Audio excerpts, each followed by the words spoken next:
এই নির্বাচনে এই ঘুমন্ত প্রজা ব্যর্থ রাজা আর যে রাজা ব্যর্থ শাসন করতে পারে না 2026 বিজেপি হয়ে যাবে আর চোরা ফুল থাকবে না। এবার পদ্ম ফুল ফুটবে, চোরা ফুল যাবে। এই কৃষ্ণনগর থেকে দিকনগর থেকে যাত্রা, দিকনগর দিক নির্দেশ করবে। কি দিক নির্দেশ করবে? পিসিআর ভাইপো এবার সোজা গঙ্গা সাগরে যাবে।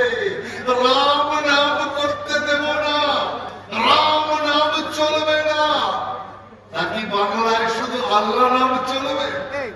বিজেপির ক্ষমতাটা দেখেছে? মমতা ব্যানার্জি আগে যত মিটিং করত প্রত্যেক সভায় আপনি শুনতেন 17 বার 18 বার ইনশাআল্লাহ ইনশাআল্লাহ ইনশাআল্লাহ। আজকে 3 বছর যাব আর আল্লাহর নাম নেয় না, আল্লাহর নাম নিচ্ছে না। এখন জয় জগন্নাথ, মহাকাল, দুর্গা মাতা, লক্ষ্মী মাতা, বিষ্ণু মাতা বিসর্জনকে আটকে মমতা ব্যানার্জি মহরমের প্রসেশন চালিয়েছিল, মহরমের তাজিয়া চালিয়েছিল। প্যান্ডেলে আটকা দুর্গা মা দেখছে চোখের সামনে দিয়ে ঢাক ঢোল বাজিয়ে মহরম যাচ্ছে।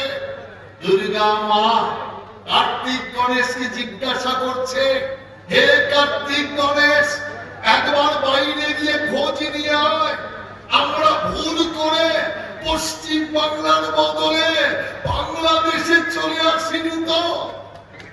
কার্তিক গণেশ বলছে, না মা, আমরা পশ্চিম বাংলাতে এসছি।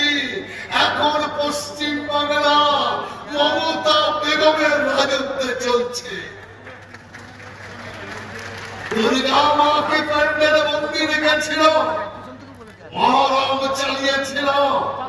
আজকে বিপদে পড়ে সেই দুর্গা মার পায়ে পড়তে হচ্ছে।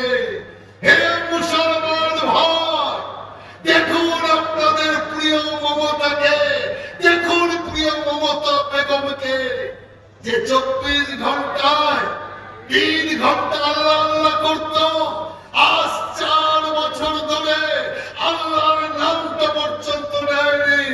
এখন রমজান মাস চলছে, আমরা কি দেখতাম? যে কোন জায়গায় গিয়ে মমতা ব্যানার্জি বসে পড়েছে, রোজা রাখছে, রোজা রাখার সাথে সাথে হিজাব পরা মমতা